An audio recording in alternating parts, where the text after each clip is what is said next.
Comfortable in certain areas of the fretboard, but afraid to venture out? I'm going to show you today how connecting familiar chord shapes can really open up the entire fretboard so that you can move around musically instead of staying stuck in that one comfortable spot. Let's dig in. Maybe you already know that there's more than one way to play, say, an A7 on the guitar, but maybe, like I did for years, you see each as kind of its own separate thing. What we're going to do here is connect two common A7 shapes to start moving around the fretboard using what I call Cage 7. I've mapped out the Cage 7 and the pentatonic connections in my fretboard toolkit. You can grab that below so that you can really see this concept work across the entire neck, all the positions of the Cage system. But if you want the complete system, connecting chord shapes fluidly, check out my Cage 7 Pathways course, which is launching later this month in the MyBGI membership. But for now, let's see how connecting these two A7 shapes can really start to open up the neck. We're going to connect an open position A7 with this fifth position A7. Now this is a big bar chord shape with the root on the sixth string. That's an A note. And here's something cool we get to do in A. We can use the open fifth string as our root instead and rearrange our fingers to remove the bar, and we end up with this shape here on the 5th fret, 6th fret, and 5th fret on strings 4, 3, and 2. I think of this as the kind-hearted woman blues shape. Very practical, one you should get to know, but how are we going to connect these two? Well, we're going to use the minor pentatonic scale, and there's one that sits in between them, starting with this A note on the 3rd string, C at the 5th fret, and then 3rd fret on the 2nd string for D, followed by E, and then our G on the 1st string, 3rd fret, followed by A. So let's see how we can connect these two spots using that minor pentatonic scale.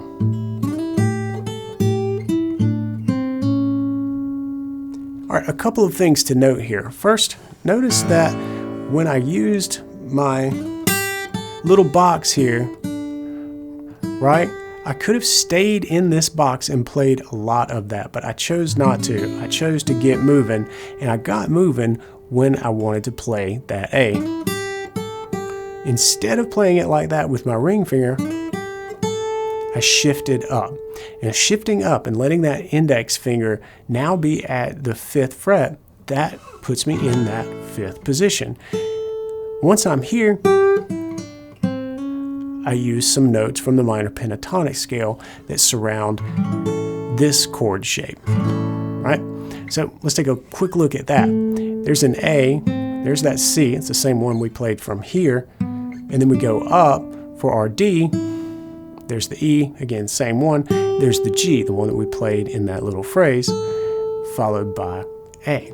So we have this little version of a minor pentatonic scale that I've hooked onto this chord shape and modified it to this one. And I ended with a chord tone. That is always legal. It always sounds really good. So, really clever way to get from one position of the fretboard to the other. Leverage that minor pentatonic scale in the positions maybe in between, like this, and maybe right around your starting or your ending point. Now you're connecting positions musically, but the real fun really starts to happen when we connect these A7 shapes to other chords. Let's add in the 4 chord. In the key of A, that's D, but we're playing the blues, so we're going to use a D7. And this is where things start to become really musical, because when this hits, it feels like you're leading the music. You're really aware of the chord progression that you're playing over. Let me show you a dead simple example. Let's connect our E shape A7. Now remember, this is coming from the full bar chord. We're just playing a little piece of it and leveraging that open 5th string, but it is that E shape A7. Keep that in mind. And we're going to target a chord change to a D7. Here's one with an A shape, and I'll leave you to experiment with that one on your own. We're going to move in the simplest way possible, really, as we'll see, to a C shape D7. So say we're moving around with our cool chord here, and we need to move to D7. Here's one way that we can do it, that particular D7.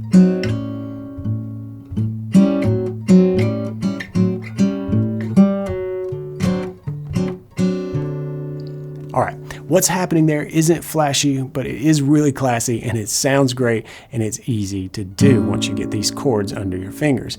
We're simply moving down one note along the 4th string. It's from the G down to the F sharp that is in our D7 voicing here, right? We could do that by sliding if we wanted to. We could do that by just playing out the notes. Did a pull off there. It is a 1-note connector and it reminds us that we can change through the chords, sound really good and intentional, and we don't have to do anything fancy on the fretboard. Now we're getting somewhere. We're playing the chord changes and leading the music, and sometimes it just takes 1 note to do that.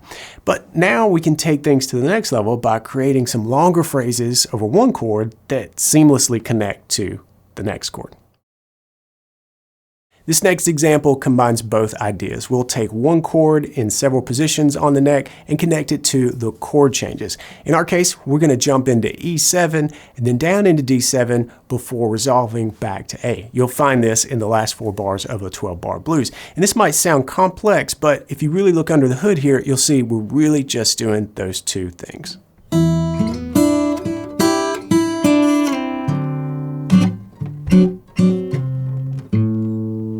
So here we're covering a large part of the fretboard, mostly over the E chord part of our progression here. We're starting, and I'm thinking about this, even though it's just a couple of open notes, but I'm thinking about this as being out of my E shape before sliding into my D shape, E7. But notice I didn't play all of those notes. I really just made this little shape for a brief moment on the fretboard. And that's an important distinction here. We don't have to play the full chord shape. We just need to know that those notes from the chord are there, whether we play them or not. They are options that are available to us. So for our phrase, we slid up and did the classic blues thing, but we got moving and we shifted up using that index finger. That's a tell that I'm shifting into a different chord shape. I did it along the 2nd string. That was my pathway from my D shape up here to my C shape. You can see it.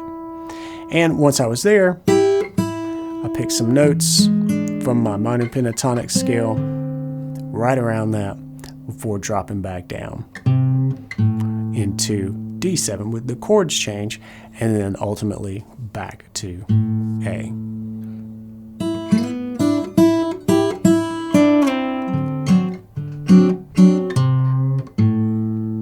To me, this feels less like just stringing together a bunch of licks and more like telling a story. That's what we want.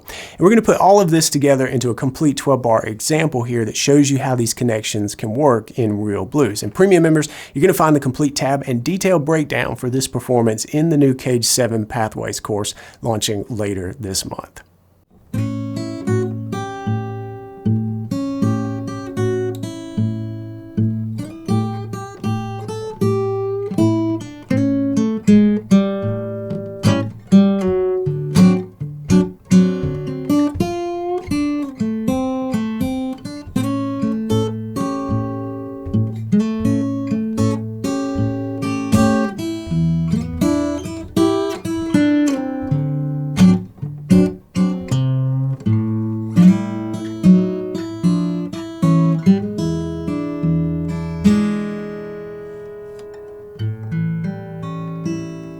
Cage 7 Pathways launches later this month for MyBGI members. If you want access to this complete system, plus the entire library of courses, join MyBGI today at the link below, and I'll see you inside. Until then, practice smart and play on.